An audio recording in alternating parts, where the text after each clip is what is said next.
Okay, I've been thinking about doing a model video for a while now, and right today I finally got the camera set up and decided to give it a try. Yes, my bench is a little bit messy, but I'm trying to get organized after moving everything 8,000 miles, and at least I got it to where I can work now. I got a table, getting ready to make a spray booth, but I started the Warren Johnson Pontiac Brand Am. It's going to be the GM Good Wrench with the sticks decals.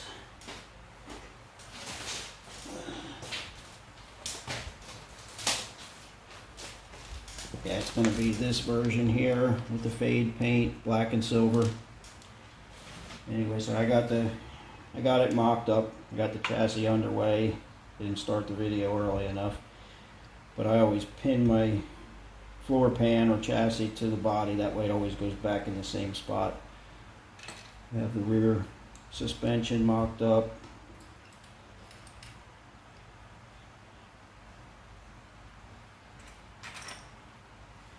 I always test fit everything about 1,000 times. And either my table's crooked or something. But anyway, that's how that one's going to go.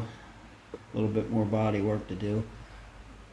And I just started this 66 Nova with a Revell Pro Sportsman chassis.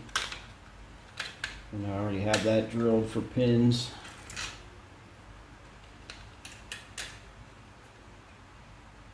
Again, that way it always goes back in the same position.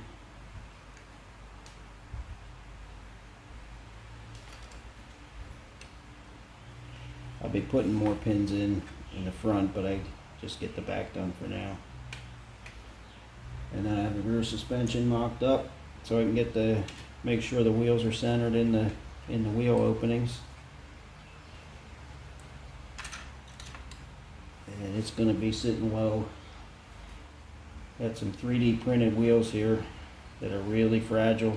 I got to be careful I don't break them, but it's going to be kind of sitting probably that low. I want it on the ground. I may have to make a spoiler for the front just to keep, these Novas always seem to have the front end, even when the car sits low, you got a gap under the front. So I might have to make a spoiler. We'll see how it sits when it's all up on wheels. So I never do the body work and paint. I usually work at the body work, but I never do paint until the chassis is done. Anyway, I don't know how people mock stuff up and get it to stay, but that's kind of the stance I'm looking for. Not sure about the engine yet. This goes in the Warren Johnson car. I mean, I know it's going to be a Chevy. Whether it's going to be a small block or a big block, I haven't decided yet. The color is probably going to be a blue. I had put this blue in the box before I moved, so this must have been what I was thinking. It's a splash. It's what's it called? Verde Artemis. I believe that's a Lamborghini color, and there's going to be some kind of probably stripes or graphics, but I'm kind of thinking that might be the color. I like that color. Anyway, I'm going to try to do updates as I work on this, but I know me, I sometimes get working and forget about the camera. I actually put a shelf up here for I just didn't have enough room. These are all my resin bodies.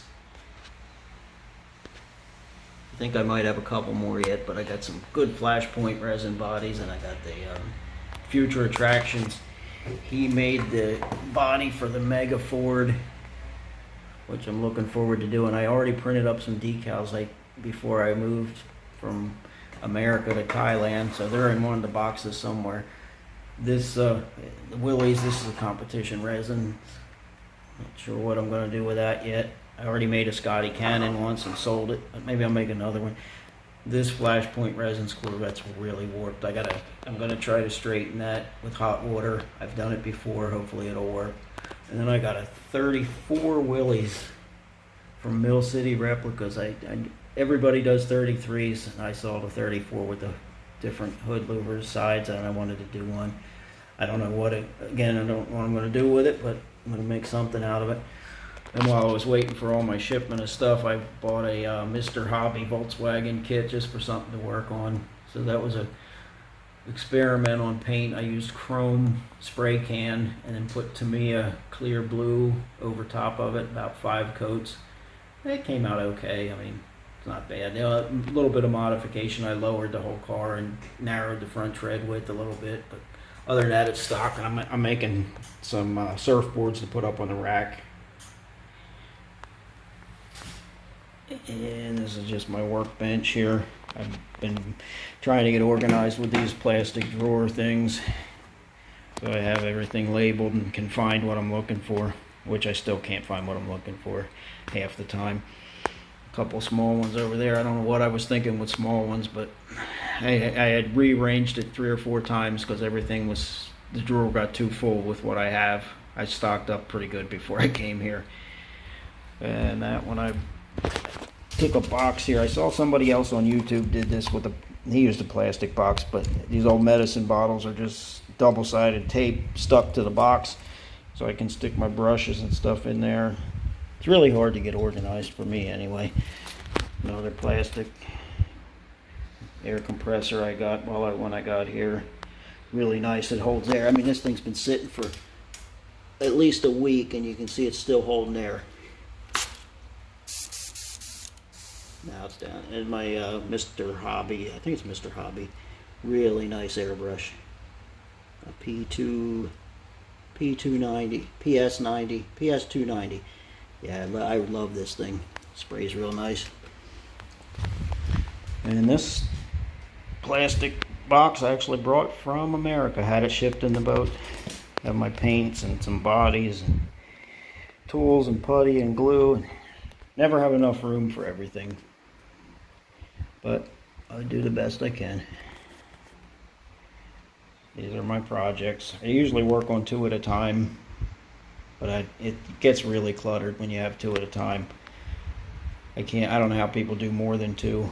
It's too hard to keep track. If I had a bigger table, maybe, but it seems like no matter how big the table is, you still got, a short 2-foot workspace, and everything else just gets piled up. I reorganize and clean up usually after I finish a car, and I start something else, and it looks like this in one day.